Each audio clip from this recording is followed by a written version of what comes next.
All right, serious and silliness outcasts. I got three of my favorite guests. I got Larry Mazza, who's a good friend, Frankie Steele, and Hootie's in the darkness. There you are, Hootie. Hootie Russo. There you are. So I got three guys from old school Italian neighborhoods that were involved in organized crime. And anytime I Only speak one to, good friend, that's a yeah. right? Anytime, yeah. Four guys, only one good friend. Yeah. Well, you got to be on more than twice, then you're a good friend.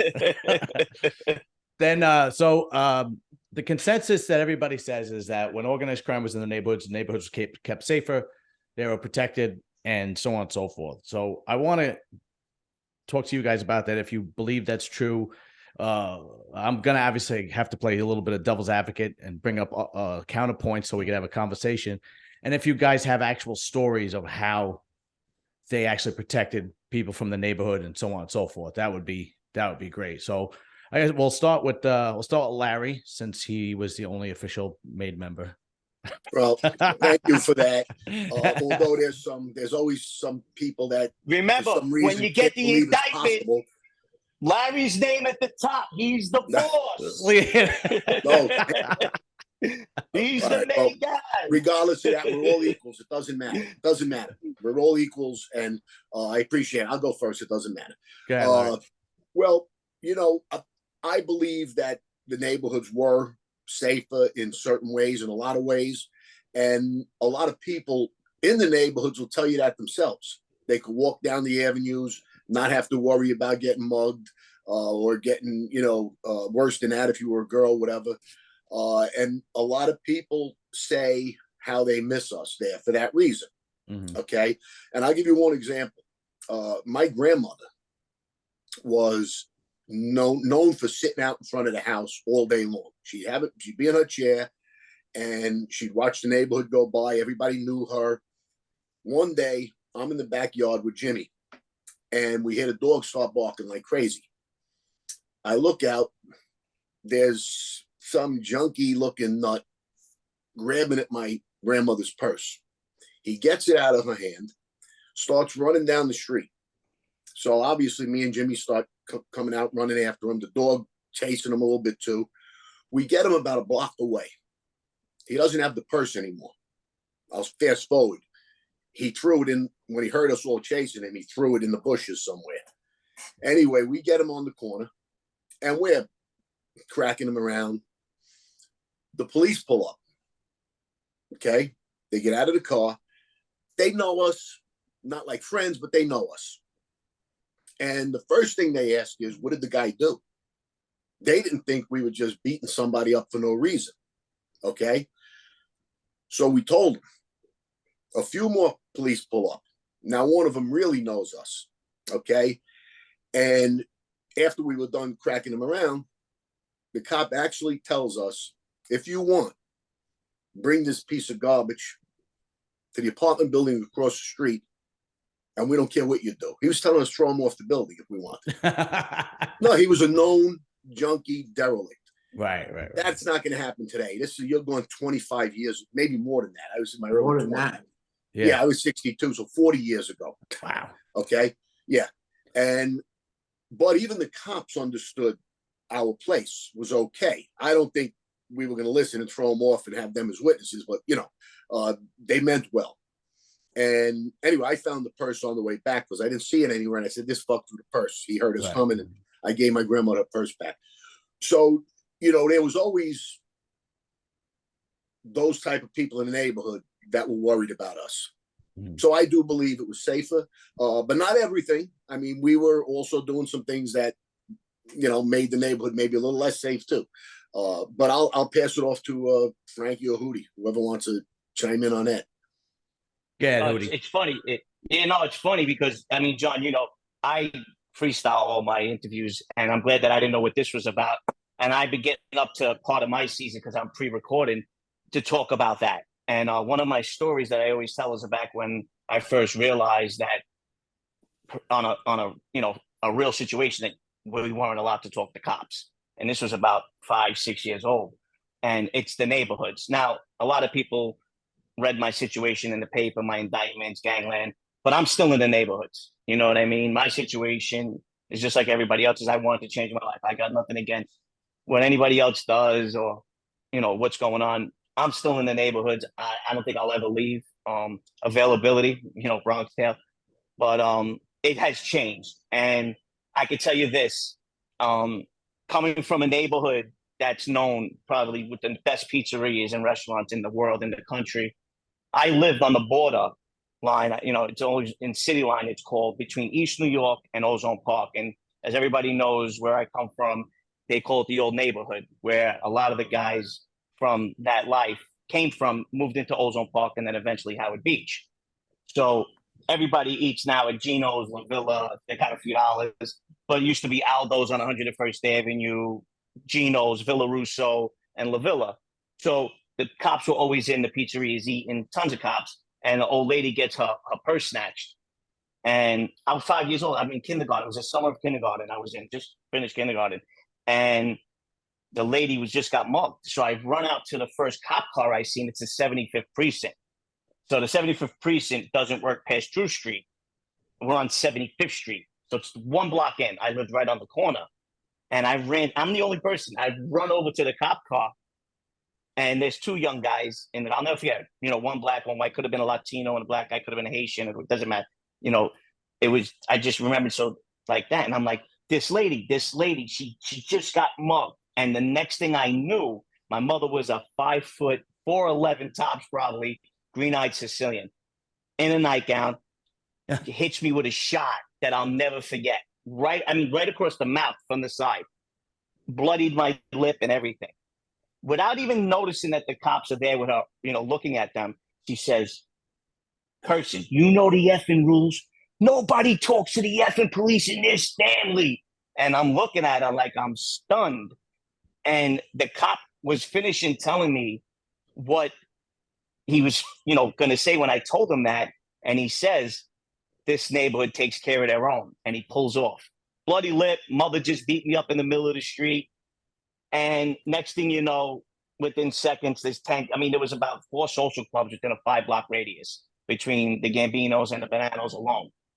And I'm talking about 10 guys, wife beaters, running down the street.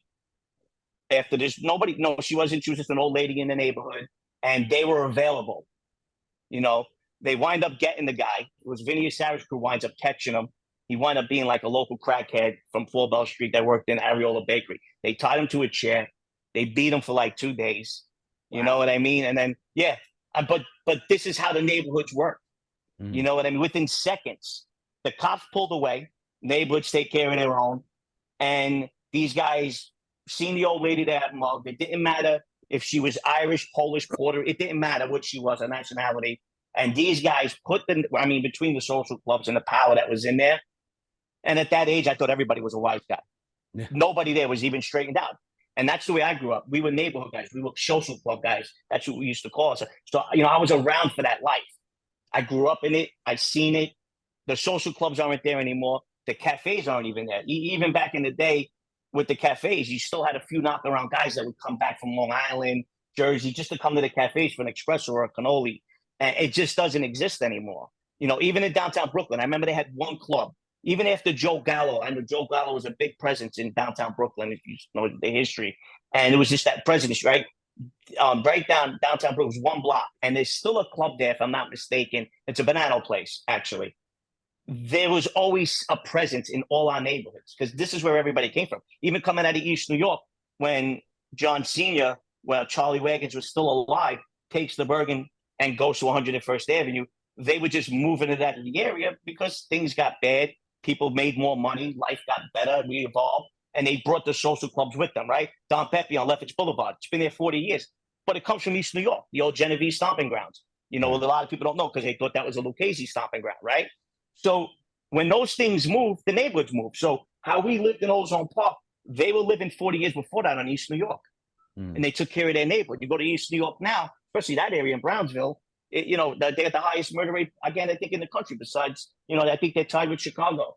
So I seen that evolve, and I was there. Now, as I got older, people, and this is what I explained in my show, people think because we're involved in that life that we commit crime 23 hours a day. When they don't realize being in that life, most of the time you're organized and you have your earns already, and an hour a day, an hour a week. And the rest of that time, you're hanging out with your guys. You're going out in groups. You're going out with your boys. You're going out with your girl and their girlfriends. And your kid. Then when you get older, you get married. And you have kids together. And we're not committing crime. Maybe 3 minutes a day. Yeah. And all of that spent in the social club doing what? Taking care of our neighborhood. We're not running around robbing civilians. Even the local shop owners, if they were neighborhood people, they didn't get shaken down. That's not how it worked. You know what I mean? You spent a few hours of conspiring too. That's yeah. I don't like to talk about conspiring. I was staring down a barrel of 30 years for conspiring. And one more thing, Hootie. I ate at Lenny's yesterday. Really? Cross Bay, the old one? Yeah. How was it? How was the sauce? Fantastic. Well, I had. They said the fish sauce is amazing there. Linguine and clam sauce. I had some oysters. Everything was good. Well, I mean, they still got a stronghold, Howard Beach. How did you like being back in the neighborhood? Well, I was like a neighborhood with neighborhood. I was but it's still a sense. But no, it was. I just mean it as a neighborhood in the boroughs. Yeah. You know what I mean? Yeah. You weren't in bumfuck Staten Island. I love it. Then I went to Cuccio's and I got all the cannolis and jelly donuts and Italian bread. Frankie, nice. Yeah. Well, that's what I mean. I mean, you guys know as well as I'm saying. But we were available every day. We were in the clubs. Right. We went and took. Listen, I can remember like yesterday. We went and took book between 7:05 and 8:15. NBA nights, and one guy would stay or go back after we ate dinner to do the West Coast games, and then we were back in the social club 5 days a week. It was Continental, Ramino, Scala, gin rummy all day, and there was always guys around. And I can tell you, I've been at more things for people in the neighborhood. Ronnie coming in, grabbing me, listen, so and so block up there, go knock on the door. She's got a problem with a guy around the corner. See what the problem is. If you can handle it. If not, I mean, this is what the neighborhood guys did. They handle people's things in the neighborhood. You know what I mean? And that doesn't exist. And what's up, Uncle Pietro? Frankie. Hey, Pete. So, I mean, we could get back to more of it, But yeah. Well, let's without the cafes and without the social clubs, I mean, it died out for us, and it has nothing to do with race, because my neighborhood's one of the first neighborhoods to go bad with crime and things changing with the Middle East and everything like that. And we still took care of the shop owners and the people that lived there. It didn't make a difference if they weren't Italian. Yeah. Frank, what do you think? What's your opinion? And you got stories? Well, yeah. Well, before I get into that, I just want to say what's up to Hootie. Frankie, I didn't know if it was, I haven't heard about you or anything that was going on with you. When they said Frankie Steele, I'm like, nicknames in this life. I didn't know if it was going to be you or not. Do you remember the last time I seen you? I do. There was a beef. But no, besides the beef, it was in the Chinese restaurant with my cousin and the other guy. Yeah. I know you're talking about. You brought a beef. You had a beef with the guy over the junkyard. I actually went to talk to him about it. Yes. He's passed away now, so I don't want to talk about the guy. But yes, I remember. I thought it was the Chinese food. Yeah. No, 111. You said the best Chinese food around. It was the Chinese restaurant on Liberty Avenue under the train. Yeah, Wohop. Yeah, hold on. 111 in Liberty. Wohop, hold on. It's different. Yeah.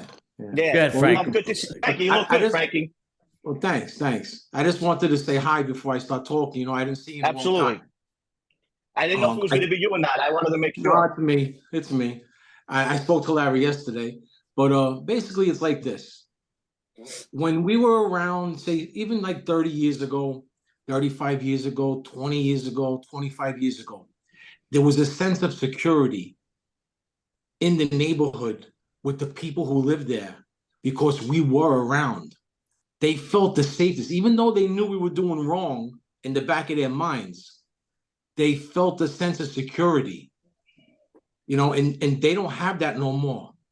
All the neighborhoods changed, and what's happening in these neighborhoods now would never happen in the 80s, the early 90s. I'll keep it right there, and the crews that are out there today, and listen, I don't want to bash nobody, the whole life changed. Well, tell me, I'll bash them.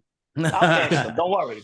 I don't want to bash them, but it's like the caliber of guy changed a lot, and they let things happen in the neighborhood that they would never happen back in the heydays. And that's the one of the biggest changes in all these neighborhoods of the 5 boroughs, especially because again, every borough had almost every social club from every family was just so close with each other. You know, you have Eastern Parkway where you from, City Line, Howard Beach, Yeah. Ozone Park. You have all the families there. In Bensonhurst, you had every family. Everybody had a social club within a block of their house. You know, and I'm talking about everybody as far as like a civilian. They were all over the place. Cafes, social clubs. So the people felt a sense of security because they know with us being there, certain things wouldn't happen and they don't have to worry. Right. Now, even if I was walking down the block at 3 o'clock in the morning in Bay Ridge, I'll have, you know, the antennas up, regardless of everything else. Because you never know. There's no respect anymore. Yeah. It's let me play devil's advocate a little bit, right? I got one. Go ahead, Larry. Go ahead. Well, I was just going to add one more phenomenal thing that happened, and Frankie just sort of made me think about it. They stole the crown jewels off of Regina Pacis, off of the. Oh, wow. Okay, way back, before our time, probably in the 70s. Okay, they couldn't find them. And I happen to know the detective that went to Greg because I grew up with his family, and he's passed on now, so it doesn't matter. It was Detective Sullivan. He went to Greg, okay? And within 2 days, the crown jewels were back on the saint in the church. And Greg didn't take them. I know he didn't take them. He told me the story. He wasn't behind. Do you know anything about that, Frank? No, but I know it was like Johnny Sapp and Joe Sapp's era. Yeah. It was that era of guy. Right. That era when they were like in their 40s. So it's beyond our time frame. Right. Yeah. But so that was the cops coming to Greg Scarpa to get back the crown jewels, and he got them back. So that's the influence guys had back then. And like Frankie said, it was a different caliber guy. Greg, even the law enforcement. Larry, even the law enforcement had a different mind frame back then for guys like us. Absolutely. Or guys like we used to be. Not the feds. The feds were always against us, but the cops. No, right. But what I'm trying to say, yeah, today, you know, out of the academy, they're all gung ho. You know, it's a whole different ball game. Yeah. You know, certain things they look the other way because they know deep down it's right to go to work on somebody if they deserve it. Right. Today, you go to work on somebody if they deserve it or not. You are they're gonna take you to the end. That's right. Yeah. Right. Yeah. They're gonna prosecute you to the end. Yeah. Well, listen, you guys all just touching on what Frankie said real quick. I mean, but we were all taught that coming up in the life. Yeah. We never looked at the first responders like we looked at the guys in the suits. You know, those guys. I mean, I watch guys today now on the internet video recording cops that pull them over and they curse at them. I thought there was a law you couldn't curse at cops. Like now, I'm an Italian kid, light eyes, light hair. I get pulled over. My belt's on. I'm talking with respect, and I don't care what life I came from because that's what I was told. These guys are civil servants. They don't work for the government. These guys write parking tickets. You give them the respect that they deserve because they're the ones when your grandmother does get mugged and she doesn't know to come to the neighborhood and she's got to call the cops. She filed taxes and it was this. That's right. That's right. And I mean that's something I'll get into after this with the gangs of today. Like I get pulled over, I still do the same thing. Keys on, and I don't give a shit who I am or what if I'm in the wrong. But that's just like muscle memory. I was always taught. No matter if you're right or wrong, that's who they are. That's what they're supposed to do. It's for their safety. Shut your mouth. Be respectful, and you'll be on your way. And listen, I understand that people's rights are being violated today, and I'm not getting into all of that. But my point is, I come from a poor background, and that's the way my parents and get in and out of it. And then coming up in the life of my mentors, they always said this: why would you disrespect a first responder? They're the guys running into the buildings to save your family. They're the ones that are going to fill out the police. These people aren't investigating you to put you in jail for 1,000 years like the Men in Black. He goes, this is I was taught that at a young age, and I needed that. And I still to this day, even if I think they're in the wrong, I treat them with the respect that I was taught they deserved, and I get out of there. And that's what we're really missing today. No, I am of the opinion that men in a community should protect the community, should protect the children, and should protect women, and it's been like that for thousands of years, like with the exception of the last 20 years.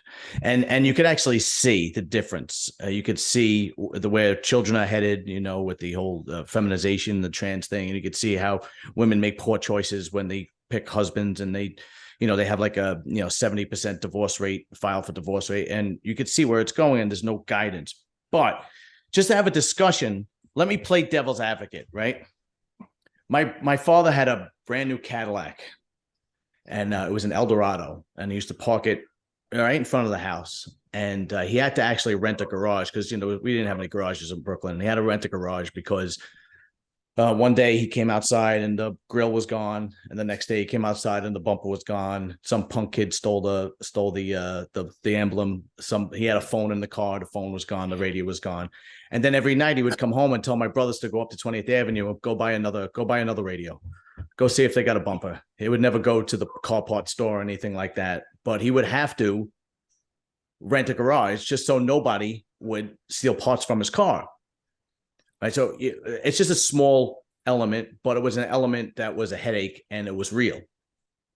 So that's one part of the devil's advocate aspect that I'm going to play. So Larry, what do you think? What's your response to that? Well, you know, that's a very low level crime, stealing hubcaps and radios. It's really not organized crime. I mean, not that the lower level guys weren't connected, or they might have brought us the radios to buy or sell for them. Right. But it wasn't like, that's not, you know, if you're talking about this, the community being safe, I wouldn't talk about car thieves and things like that. Okay. You know, we weren't going to stop a kid from earning. If he had to go steal tires to earn, he's got to steal tires to earn, you know. And if he stole it through somebody and we knew, he'd bring them back. Right, Frank? I mean, he'd bring them back. If you knew you stole a caddy and it belonged to, right. So even that was somewhat controlled. But when you're talking about being safe, we're talking about what's going on, like you're saying today, you know, walking into a store and just taking stuff out and robbing people. That couldn't happen because we'd be waiting for them when they came out to leave them right on the floor and bring the person their stuff back. Right. You know, so that's what you're talking about, where we were going to help them, you know. So the car thing, I don't see that being, you know. All right, let me go a little. I'll give you a quick story for that one. Go ahead. So my neighborhood was very big in the 90s with the airbags and all the junkyards. Big guys became zillionaires. I mean, legitimate guys that were working 500 a week became multimillionaires in the 90s off of stolen parts, right? So what happens is the teachers, because there's a lot of schools in Ozone Park, would come in from Long Island and Jersey to work in the schools. And they would get their cars stolen because the thieves knew the cars are going to be out there for 6 hours a day. They knew where the teachers parked. And they would go do driver's side airbags, passenger airbags, rims and tires, header and bumpers on the town. It was a whole big thing in the 90s. And I remember that we had a social club across the street from a school. And the vice principal must have got hip and asked the custodian if they knew anything about the kids in their neighborhood. And the custodian was an old school guy that played cards in a local cafe. And he said, let me go talk. There's a place across the street I could go talk to a few guys. And he came in, talked to one of my mentors, explained the situation to him, that teachers were losing their rims and tires, time to call it Maximus, that was all big, driver's side airbags, fly windows on Avalons. It was, you knew the patterns, what these guys were doing. So he didn't know it. Everybody thinks the guy at the top knows what every guy's doing underneath them. They think he's the biggest drug dealer in the world. That doesn't even know what a 20-piece looks like, because that's just the way the public, you know, puts us out there like that. So he calls us all in, tells us the situation. We all go out, we put the feelers out, and that whole year, not one teacher's car was broken into or stolen again.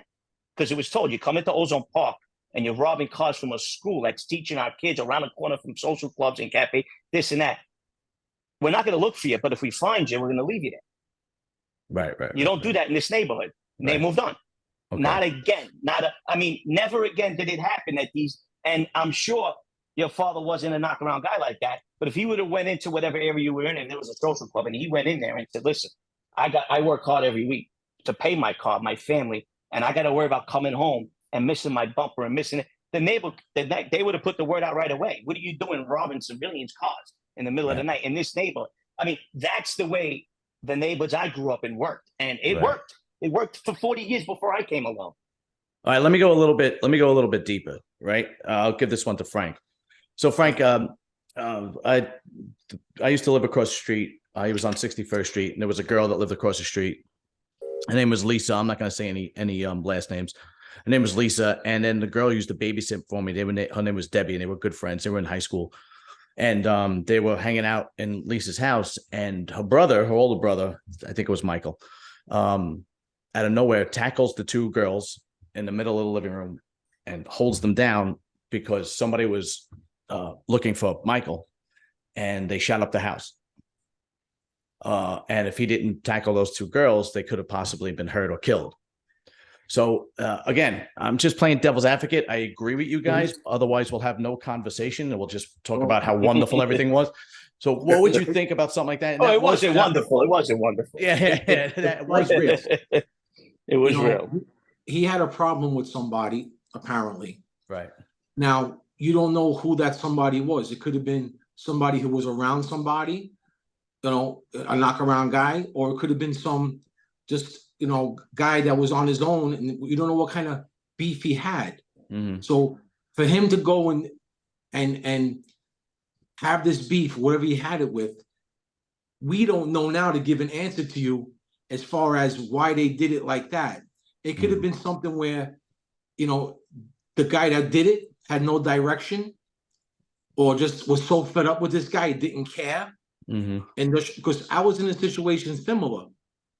And again, I was very young, and my friend had a problem with somebody, and I took a shotgun out of the car, and from the car, I shot it into the house. Mm-hmm. And I watched the cabinets blow off the wall, and then the mother standed up. She stood up. She was bending down to put a dish in somewhere. Wow. So it's like, and again, I was around who I was around. I knew better, but it was the spur of the moment, the heat of the moment thing, because it escalated from a couple hours before. Mm. At that point, I just was, terminate on sight mode. Right. Sometimes your balls get twisted enough and you do something stupid.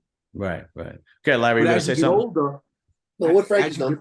All right. As you get older and you're around people and you're learning more about the life, you realize that if you're going to do something serious, you have to plan it. It can't just be spur of the moment, because there's too many factors involved, because you only have one chance. One mess up and you're done. You're done. Right. We only can make one mistake, we're done. So you want to do something serious, you want to not have any mistakes. Mm. And apparently that person who shot up in the house, again, it was definitely a bad choice to do that with the two innocents in the house. But again, he probably didn't know who was in the house. You don't know what was in their mind, so it's hard to give an answer to that. Right. Mm-hmm.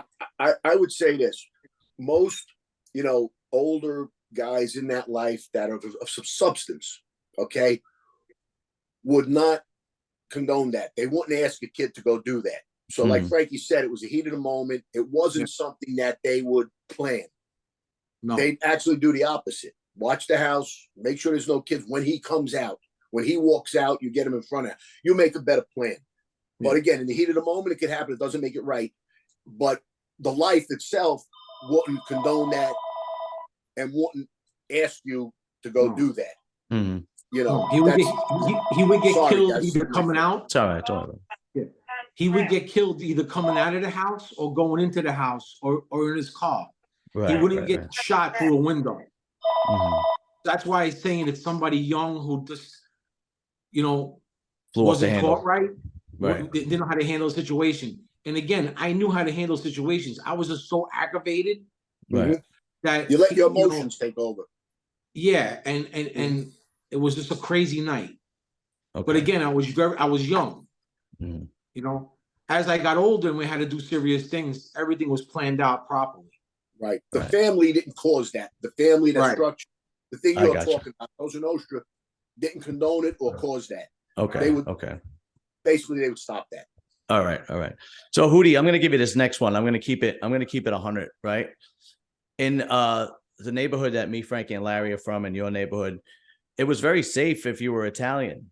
But if you were a black kid that was trying to walk to school or go to his job, it might not have been so safe. 100%. I mean, listen, I agree with that 100%. I know, listen, our neighborhoods are a lot in so many ways, but they're not a lot in a lot of other ways. You know what I mean? Like we did that particular situation, kid unable to get clipped over. You shoot a house up of a civilian just for one guy. That's not getting okayed by anybody in the neighborhood. They're going out looking for the guy that did that shooting. And the kid that was supposed to get shot is going to be better off than the guy that they're going to find. That didn't fly in Ozone Park. But again, just like this situation that you're talking about, it was really bad. Like I went to a pretty bad high school, Franklin K. Lane, and they had race wars. So I have older siblings that are like 15, 18 years older than me. And I remember the stories in the 80s. You know, it was like, by the time I got to this high school, it was 5,000 kids, and only 250 of them were white, meaning Jewish, Irish, Polish, Italian, of the white race. I mean, you know, we were terribly outnumbered. And I lived on the border. So we had a lot of the Spanish and blacks coming over, robbing, stealing, hurting women. And back then, of course, it's a lot worse than now, but you categorized all of them into that. So if you did see something like that, you just heard about a situation where two black guys mugged a white woman, and it could have been two Mexican workers from, you know, Home Depot. It just, that's the way things got around. It wasn't social media. You know, everybody got profiled. It didn't make a difference if you were black, Spanish, Italian. I mean, we got looked at just as bad from our neighbors. You know what I mean? And in my crew, we had Spanish guys, we had Jewish guys, we had Irish guys. So we always had to be aware growing up that close to Brownsville and East New York and Cypress Hills and all these other bad names. And then we got South Jamaica on the other side of us, and the base and at Far Rock. So that went on a lot. There was a lot of race wars. I mean, we'd go down to play basketball or football growing up, and we have to bring 50 guys with us in certain neighborhoods because there was, you know, we used to call it, Frankie knows the guys I'm talking about. We used to say we were going to a fight, and hopefully a softball game or a football game would break out. You know, usually go to watch a football game and a fight broke out. We were going to fight, and hopefully a football game would break out, you know, because that's just the way it was. We fought all the time.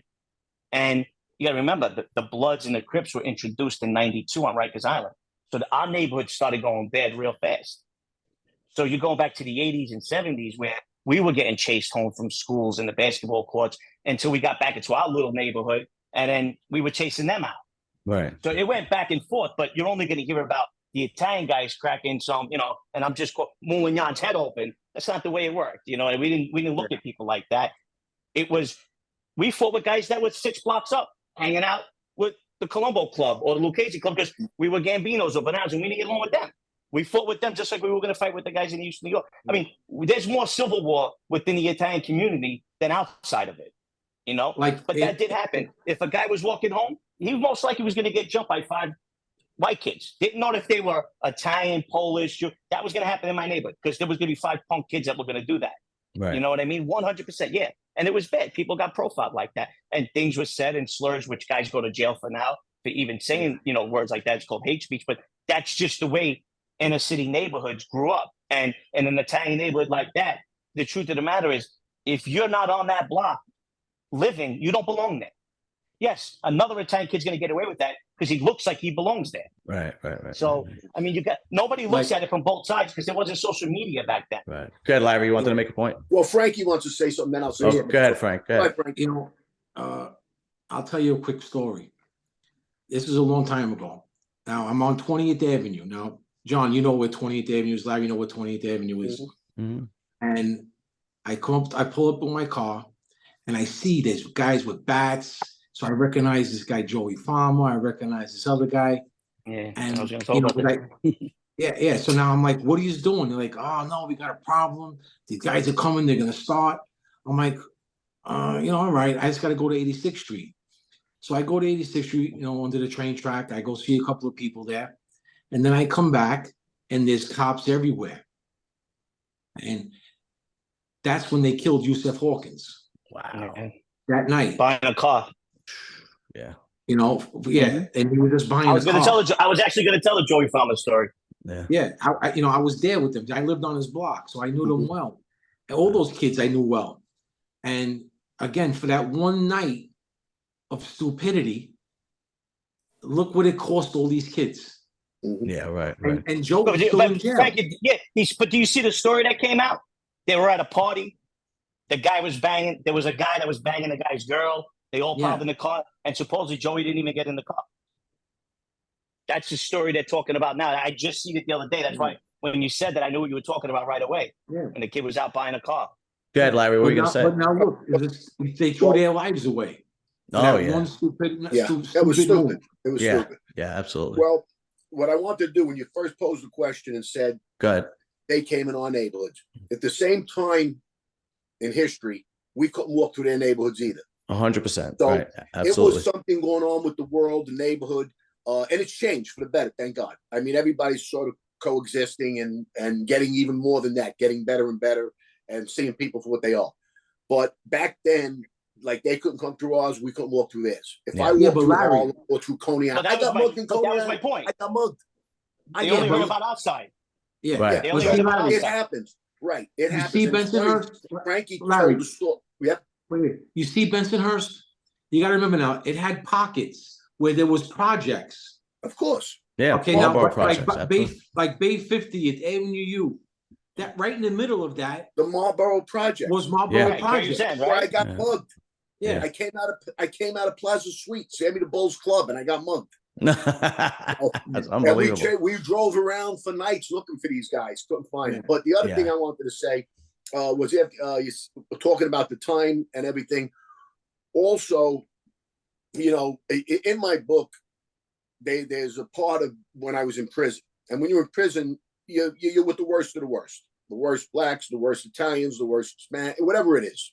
Okay, and it's a culture shock because different things are happening. You're living in a cell with a young black kid that wants to blast rap, and you're not about that, so it becomes problems.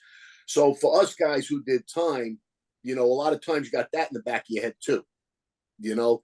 But it all changed for the better. Let's go in that direction. But you know, real quick. Oh yeah. When you're talking, real quick, but Larry, that's the one thing that I noticed, right? Before I did Fed time, I did state time, and in New York State, it's not written, but they write it themselves. This year, they don't mix race. So every time I did box time or had a cellmate, it was always whites with whites, or even if, you know, Yeah, the sometimes feds don't do that. Yeah, the feds don't do that, right? So Hootie. the feds, I know when I got there, I'm with a Crip kid from the Bronx, 15 years younger than me, and I'm like, what the fuck is this? And you don't know, you know? It's like, no, because they don't do that. Divide and conquer. Divide. They want. That's everything. right. That's if four right. Italians are sitting at the table having dinner, it's a conspiracy. It's an indictment. It's an indictment. But you know what? In New York State, you can't walk the yard with. Wait, in New York State, you can't walk the yard with four guys. You got to hear this because it goes to the theme of the show. Like Frankie said, he saw this night with Joey Farmer. Now they were going to march down 20th Avenue. Okay. All the social clubs got together from 13th, 14th, 15th, all the way down, and they lined the streets. They were allowed to march peacefully, but they weren't allowed on the sidewalks to go anywhere near the stores or the people where they lived, the houses, so they couldn't do destruction. And the police knew, and they were okay with that. Mm-hmm. And I was looking out my door. I lived on 20th and 66th. Okay, right across from the post office, Frankie. Yeah. Right? And I watched when the kid ran out and stabbed Sharpton.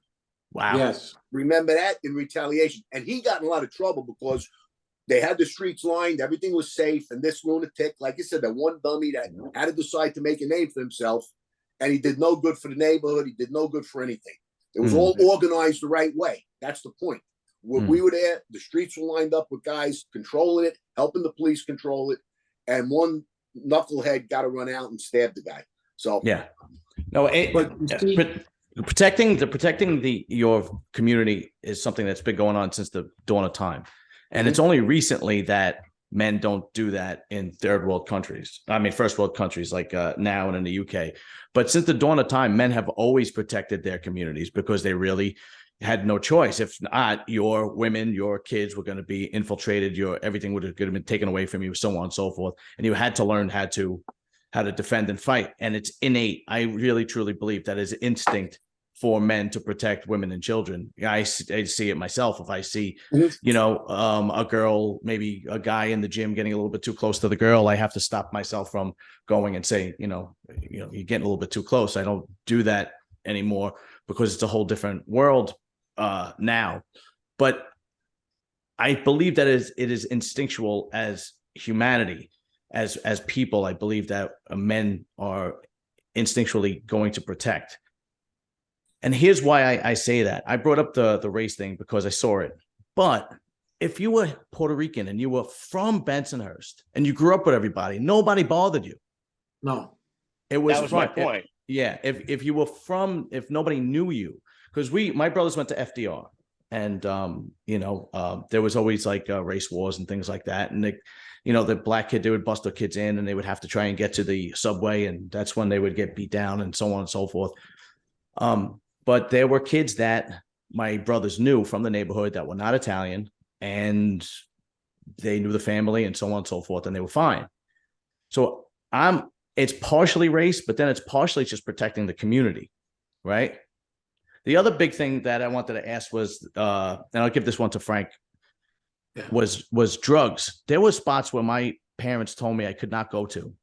I don't know if you remember, it's just a long time ago. There was a place called Stop on 20th Avenue.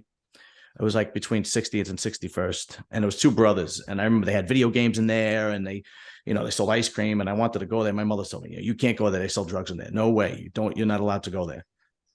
There were spots like that. What's your opinion on that, Frank? Well, there was a lot of spots like that in every borough. Yeah. But they weren't crack spots. They were pot spots. That in a lot of these little delis, they sold pot in all the boroughs, in all the different neighborhoods, in every ethnicity. Mm-hmm. You had the blacks on Church Avenue. You had Italians doing it in Canarsie, Bensonhurst, Brooklyn, Queens guys doing it with the pot spots.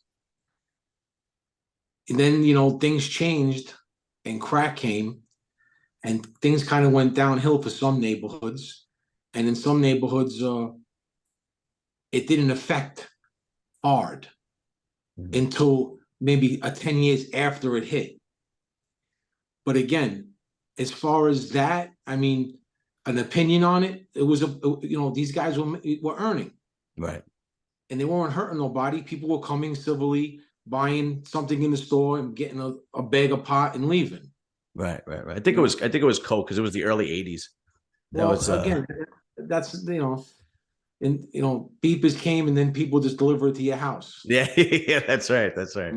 I was born in by the time I hit the street, it was beeper era. Yeah. You had the beeper. You go to the payphone, make the call, and you go to the house. What do you think, Larry, when I brought up that point? Well, don't forget, at one time, drugs were taboo.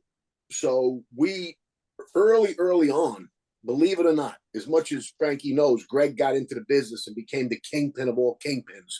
But before that, early on, there were a few instances where we went and hurt a guy to put him out of business, not for money, because we didn't like where he was dealing.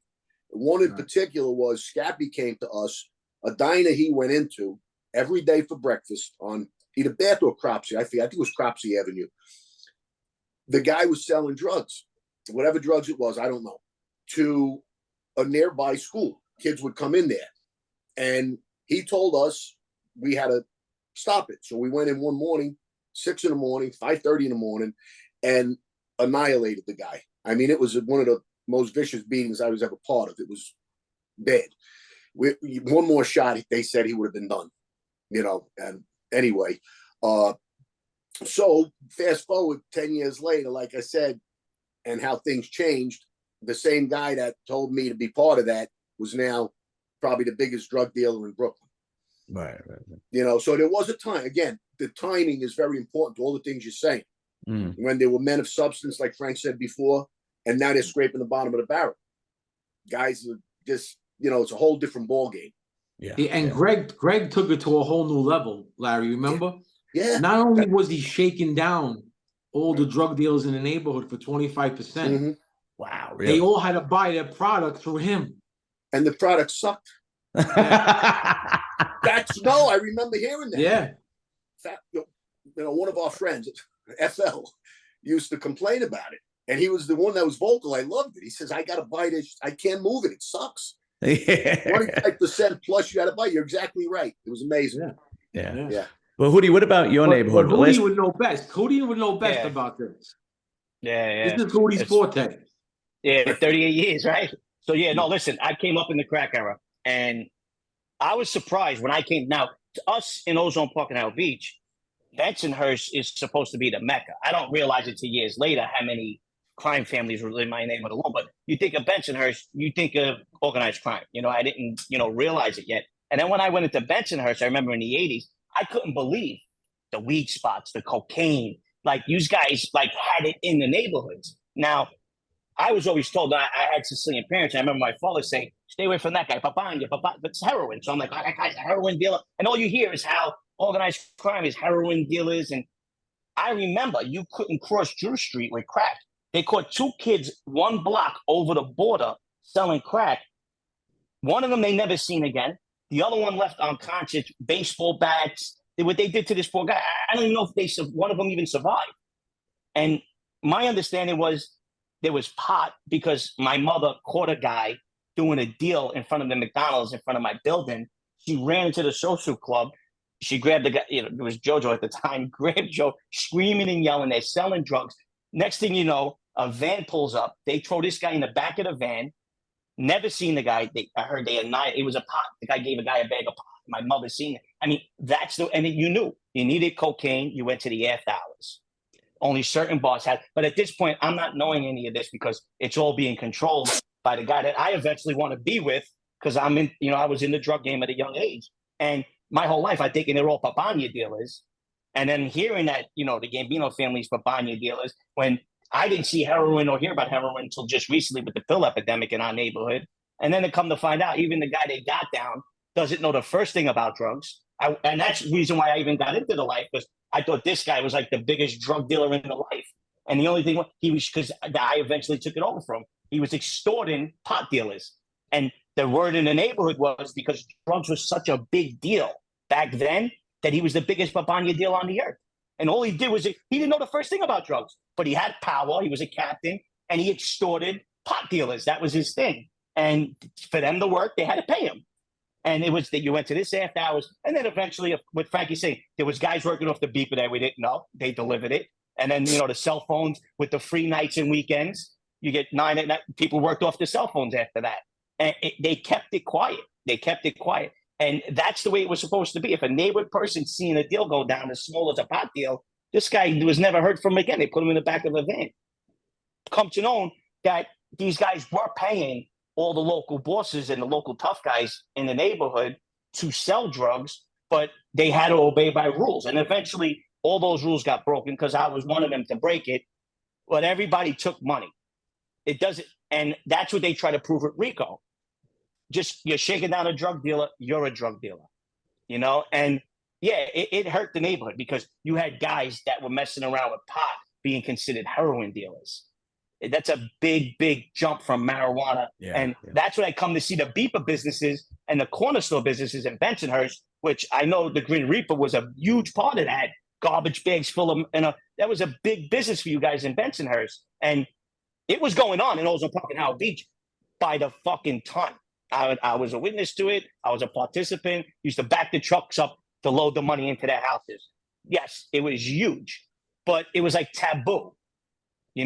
Everybody knew you did it, but you couldn't speak about it.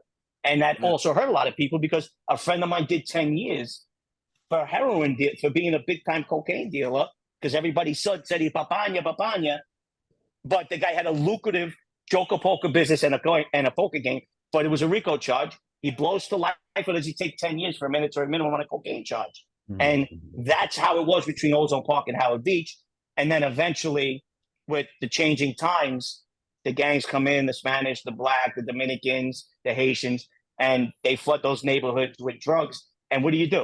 You take a piece of it. That's what they did. They moved their families out, and they took a piece of it. And I've watched this from the early 80s to the mid-80s, through the 90s, to my retirement in the 2000s. And it was, the neighborhoods were protected in a way, which what I liked about Bensonhurst. They kept them in the stores away from the houses. They worked off the beepers at a very, very, the beepers were introduced in Bensonhurst on 86th Street. You guys had it like that in Gravesend, and you knew how to run it. I just couldn't believe how many drug dealers there were. But again, come to find out years later, Greg controlled a lot of it. Other guys that were in the life controlled a lot of it. But they didn't know anything about drugs. They were just shaking these guys down. Right. And listen, it goes good and bad. The most beautiful girl in my neighborhood sucking on a glass dick, right? It's a story that you heard at the after school specials. These guys that fell to crack. Now, all these beautiful kids today that have fallen into the epidemic with the opioids. I mean, it's like anything else. Yeah. Yeah. Let's go around. Everybody was Yeah. involved, John. See, a lot of guys were involved in this, Everybody. but nobody spoke about it. Mhm. Nobody. Like you see my father, again, you know, he grew up with Nicky and Lenny, Hootie, in that era with John and everybody. And again, you know, he went away for importing heroin from Istanbul to America. And he had a lot of customers. Now, I don't know if you remember, we had a pizzeria on Cross Bay Boulevard in Broad Channel.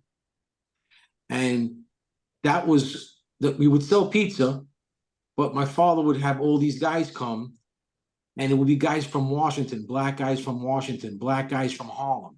He had a few Italian customers from the neighborhood, knock around guys, but his main customers were all black. Mm-hmm. And they were buying the kilos of heroin from him. And he goes, you see, I do this with my friends, with these friends, so that people don't know what's really going on.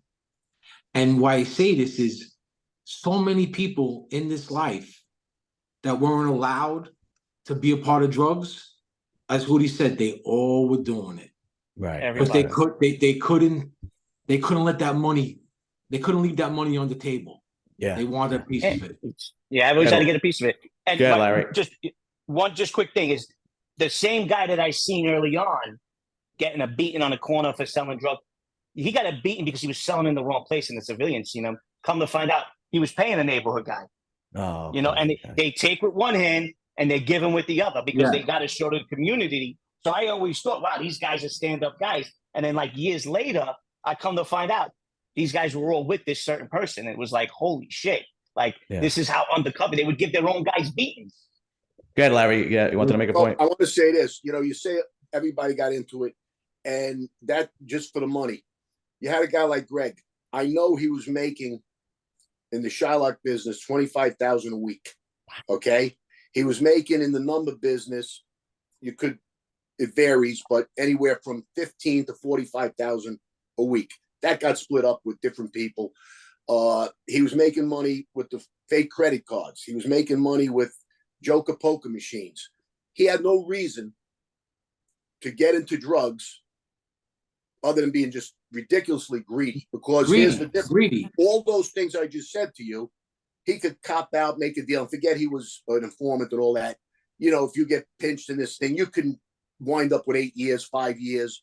I would never jeopardize, and I'm not talking the money he is. I was making a few $100,000 a year, maybe in the sports business. And again, I had partners and I kicked up. So in 1982, if I was putting $150 in my pocket, who was better than me? Right. And what was I facing? A bookmaking pinch? Think about it. Right. No, but I never got into this. I never got into the drugs because I could run a business, a lucrative business that can go on and on and on. And it went on and on and on without having to worry about that. Unfortunately, I was part of the war. But Larry, just real quick. Yeah. The two things that I said, right? The one thing that a friend of mine, just off his Joker poker business, right? He was like my brother, made $250,000 a week, right? So in that life, because of the years being built up, they thought he was a heroin dealer because he made so much money. They didn't want to believe that it was only bookmaking. Right. Well, that's horrible. That's but there's a ton of guys going away for that. There's a ton of guys for the last 30 years that got to plead out to drugs because they think we're in this life. That's what we argument. do. That's but I'm just saying, but it's this. But now, but the other thing is, it's not fair. Hold on, one at a time. Yeah. Go ahead, Hootie. Go ahead. The other thing is, I understand Greg's position. Now, a guy like you, I understand your position. You don't have to get involved in the drugs, and you were straightened out during the war, and you didn't excel that position. Now, don't you think a guy in Greg's I was in jail position, in 6 months. Yeah. Wow. Well, I'm saying a guy in Greg's position can't let nobody else shake those guys down. Can't let nobody else take those spots. I know a lot of guys in life that didn't want to get into drugs, but they had to, so nobody from other crews or other families would take those spots. Or those, who cares if it gives them power. It gives them power within the neighborhood. It gives them power Larry. within Let Larry rebuttal. Listen, let Larry give a rebuttal. Go Greg had Greg did not get any more power when he got into drugs. If anything, it was his downfall, and he was looked at differently. Okay, he had all the power you could ask for. Forget that again. Forget he was an informant. He was feared. He was a bona fide killer. and he didn't need the drugs to improve his power in any way. He had all the money.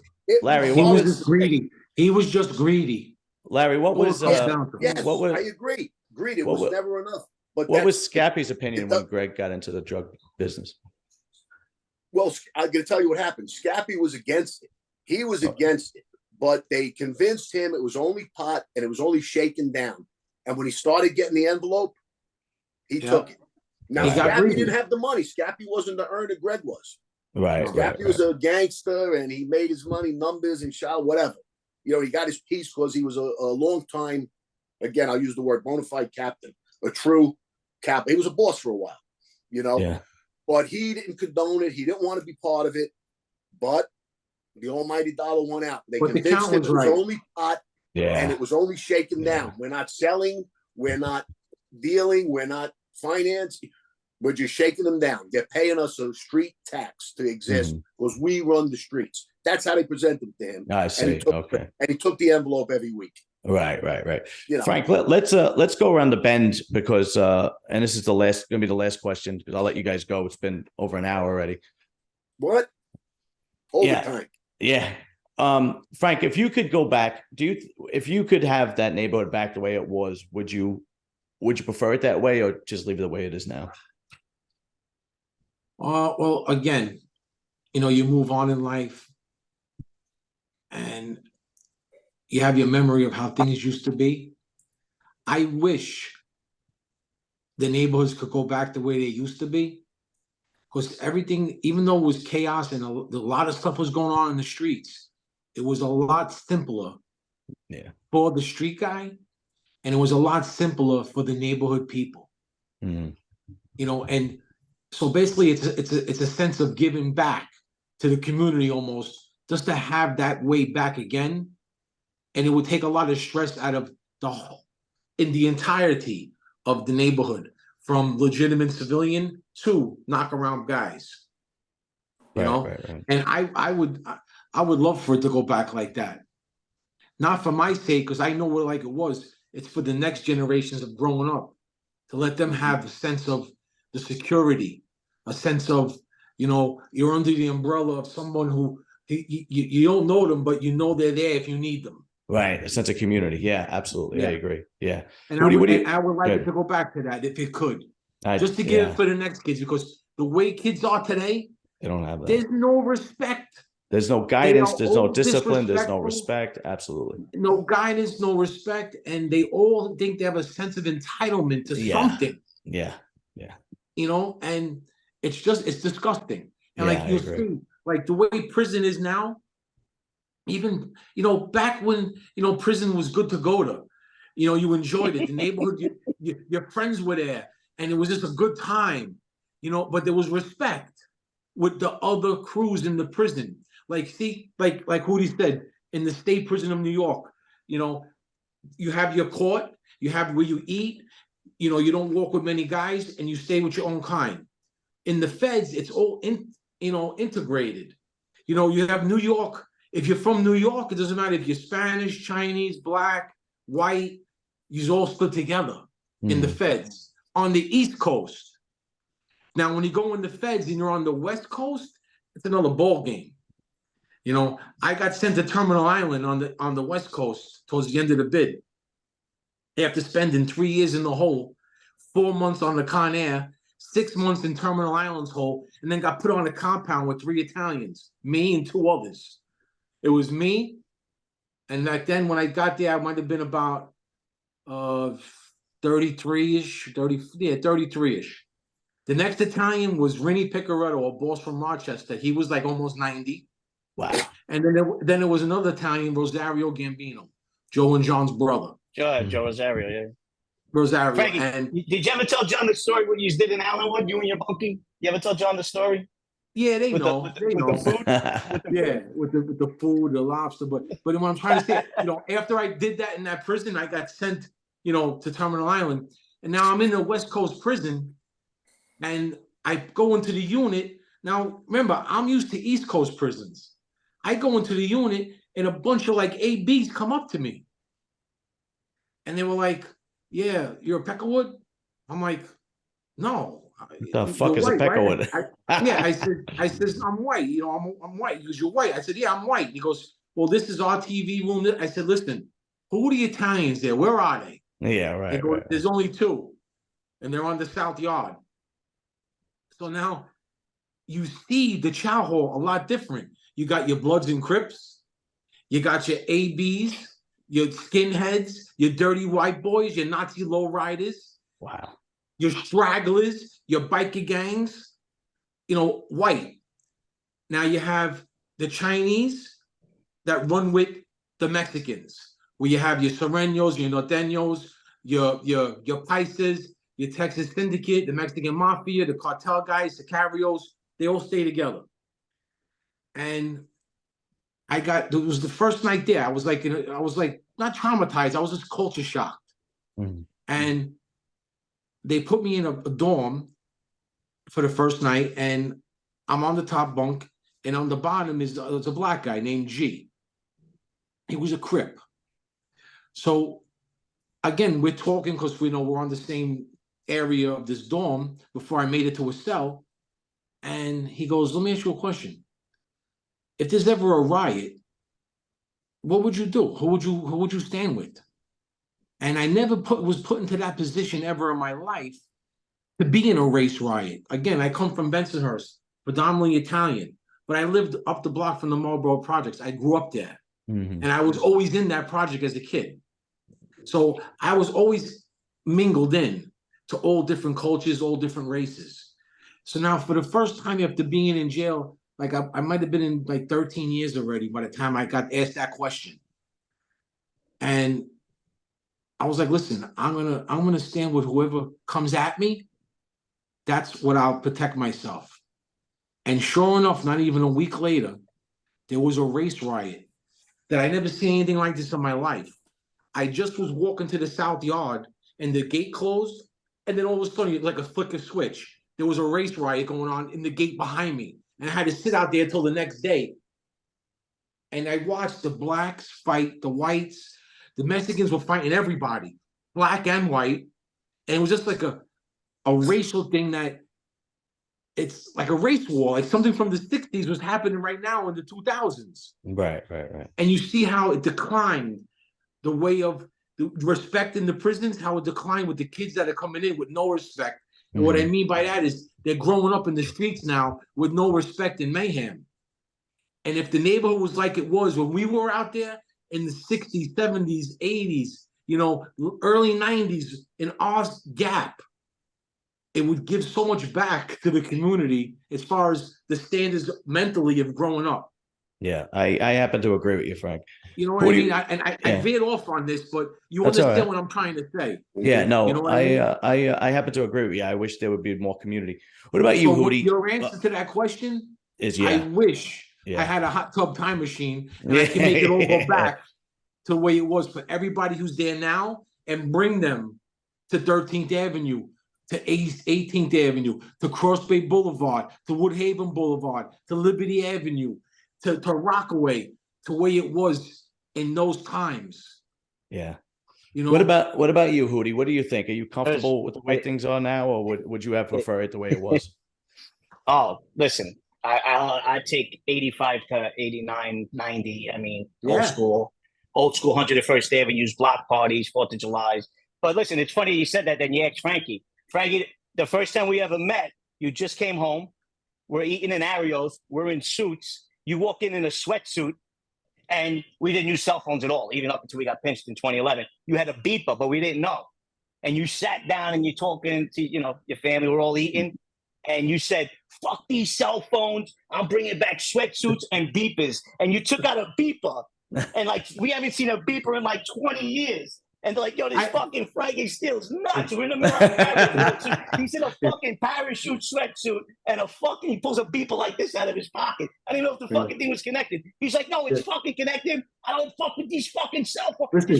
He was going off on the new, and this was 18 years ago? And this was 20 years ago. And he was going off on the people back then. The guy in the cell phone store didn't want to activate it for me. He says, "What are you doing?" It's an antique. It's an antique. I'm dying that he answers to that question. I bought it at a flea market. He goes, I'm bringing beepers back. And this is what? When'd you come home from that first, the war? 2005. Right. This guy pulled a beeper out in the middle of areas. I'm like, this is 20 years ago. And he's talking about how times changed. Yeah. Like, you think about that's 40 years ago than you were thinking about if you hated the way things were when you just came home. But you don't understand, Hootie. See, now when I came home in 2005, the last cell phone I had, it was the size of a size 12 Nike high top. Yeah, it was a brick. It's funny. Yeah. Yeah, that's crazy. And then I had a My father had backpack with one. a battery. Yeah. Okay? So now I missed all this stuff. I know. That's why it's funny that he asked you that question. You know, and I came home and the guy handed me a little cell phone, and I just thought it was took so long to text. You had to keep punching the numbers to get the different letters. That's right. That's right. I was like, what is this? He walked in with a sweatsuit, a parachute sweatsuit, and a beeper. I thought that was the funniest fucking thing ever. And I couldn't find a payphone for my life. Well, Larry, we'll end it with you. What do you think, man? Are you comfortable with the way things are now, or would you prefer the way it was back then? I am uncomfortable with the way they are now. That's an understatement. Yeah. I would go back in time in a heartbeat. This may say like a fairy tale, but what they're doing now, the no-kill rule, I think should have been in place. It got too easy to kill. You know, that hurt the families. So I would, if I could go back in time, I would change those two things. No killing, no drugs. Just beat a guy up until he leaves if he's that bad. If you beat him up every day, he'll go away and you'll never see him again. He'll banish himself, you know, and it would save a lot of heartache and a lot of headaches. So I would absolutely go back. And if I ever started a family, which I'm not, it would be a round table. No head of the table, no boss at the head of the table, because that causes all the egos and everybody wants to be the boss and get all the money. A round table, do your business together as equals. Okay. All right. Well, gentlemen, listen, I really appreciate you guys coming on, because I think this is going to be a really interesting video when I put it out. I think a lot of people are going to watch it, because every time I speak to somebody and I say if I'm Bensonhurst or whatever, if they're not from the neighborhood, they say, oh, the neighborhoods were so much safer back then. And I wanted to get actual people's perspective that were from the neighborhood and were involved. So I truly appreciate each and every one of you coming on. Frankie, Hootie, Larry, and guys, thank you very much. We'll do it again. I'll come up with another topic sooner or later, and we'll have you all back. Look forward to it. All right. All right, guys. Thanks, Listen, guys. have a good night. Take care. Frankie, you look great, Frankie. Keep up the good work.